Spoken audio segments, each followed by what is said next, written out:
My wife left without telling me anything after I cheated on her. 2 years later, I found out that she's living her best life while I'm miserable and waiting for her. I know, I'm aware of my faults, I know I screwed up. She and I had something beautiful. She is still the love of my life. We were together for 10 years, 2 dating and 8 married, but I made a huge mistake and cheated on her. It was just once, just one damn time. Somehow she found out. I never knew how because I haven't been able to talk to her since then. I guess she found something on my phone. I came home that afternoon as usual and everything felt weird. The house felt emptier. I quickly realized that her things were gone. I panicked. I started calling her over and over, but her phone didn't even ring. Suddenly I saw some papers on the table. She was divorcing me. Under the divorce papers, there was a note that said this is what you do with cheaters. That was the last thing I got from her, 2 years ago now. Of course I called the contact information for her lawyer, who has been the only bridge between us. But he just told me that he was her legal representative and that she didn't want to see me. I fought, I got angry, but in the end her lawyer just told me that it would be better if I got my own lawyer. I didn't want to. I absolutely refused to accept that 10 years of relationship would end like this. I know I have failed, but I always wanted to fix it. I know that if she gave me the chance, I could make that sweet and special girl I met more than 10 years ago fall in love with me again. I know that I can make her forgive me. After all, many couples go through similar things and get over it.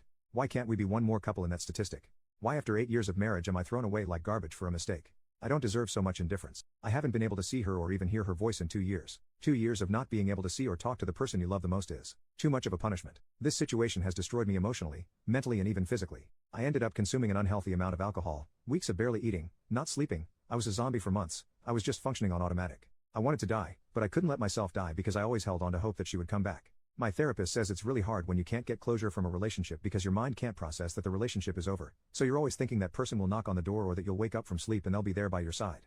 The divorce was finalized over a year ago. I'll be honest, I didn't make it easy. I didn't want to get divorced and I still don't understand how we can be divorced. I asked for couples therapy, but she refused. I know from my lawyer that her lawyer advised her to go at least once or twice, but she refused. It took quite a while, but finally the divorce happened. I can't even describe the feeling I felt and still feel, like if a piece of me had been cut out.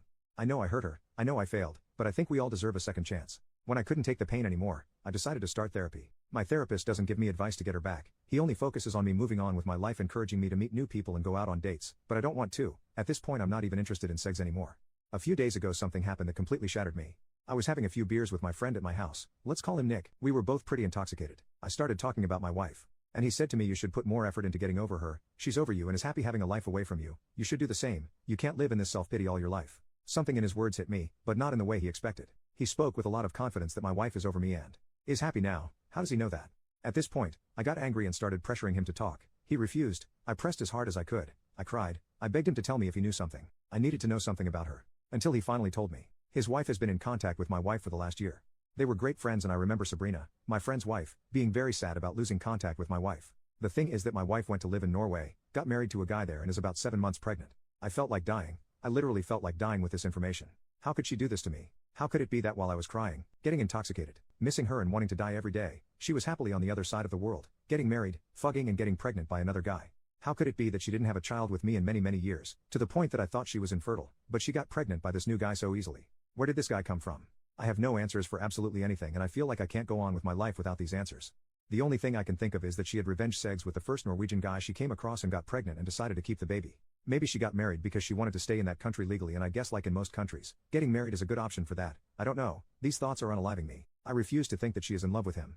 I need to contact her. I need to talk to her. I need to know what's going on, because she acts like our 10-year history and 8-year marriage is nothing to her. I need advice on how to act. I feel the impulse to travel to where she is and look for her, but how could I do that? I don't know what city she's in. I don't know where she lives. I don't have a number to contact her. She closed her social media. Her family is small. They don't live in the same country as me and all of them blocked me. I'm totally lost. I don't know what to do at this point. I still want her back, yes, even pregnant. I feel like this is a nightmare and I need to wake up now. Update. These days have been very strange. At times I feel numb and at others desperate. A lot of things have happened. I want to start by answering something and then I will update. Some people asked why Norway? I don't know exactly, but she is a polyglot. She speaks 6 languages. Many of these languages are connected to cultures that she always liked.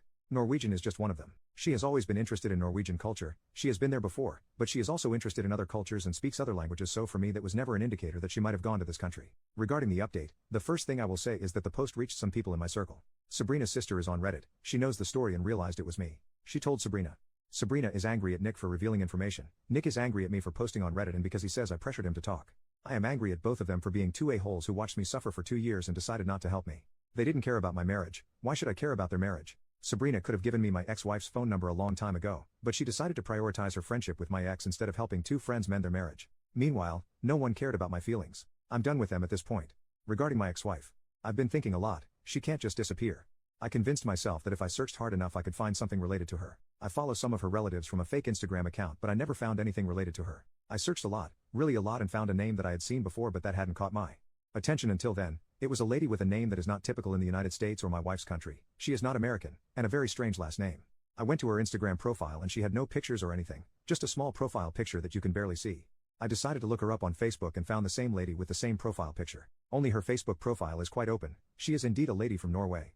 I checked everything I could on this profile and I was convinced that it had something to do with my wife. How else would a relative of hers have this woman in their friends? I saw a lot of pictures, people, plants, mountains, gardens, lakes, flowers, typical things that an older lady posts. Until I came across a picture where my ex was dressed as a bride hugging a guy. I had to translate the text. The lady was congratulating her son on his wedding. There were a few more pictures, not many. There were even some members of my ex's family in the wedding pictures. The dates of the pictures were from a year ago. A year ago she married this guy. I don't understand. How could it happen so fast? When did she meet him? I honestly thought she got married after she got pregnant, not before. This baffles me even more. After that I found another picture. It was a group picture and she was far away, but of course I recognized her. The same guy was with his hands on her shoulders, hugging her. This picture was from February 2023.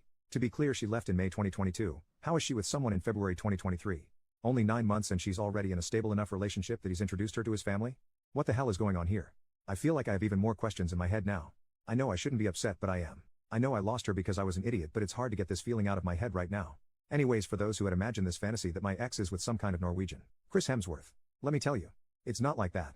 This guy is too tall, too blonde, too pale, hair too long and kind of chunky, to be honest. He looks more like the old cartoon of Vikings and is definitely not a Chris Hemsworth. I managed to find his FB profile but he has almost nothing there. His profile says he's an engineer. An engineer who wears metal band t-shirts at 38. I don't know how to take this because I'm an engineer myself, just in a different field. Why would she look for a man with the same profession as me? My wife has always liked heavy metal, which I always found nasty, but I never complained. After all, your partner doesn't have to have the same musical tastes as you. I mention this because maybe that was the way they connected. She used to connect easily with people who like the same type of music. I don't know, but I honestly look at it and think, where did she get this guy from? I meant he can definitely do better than this. The pregnancy thing still messes with my head. I try not to think about it. I can't understand it. I'm not infertile like the comments suggest. I've been to the doctor and I know I'm not.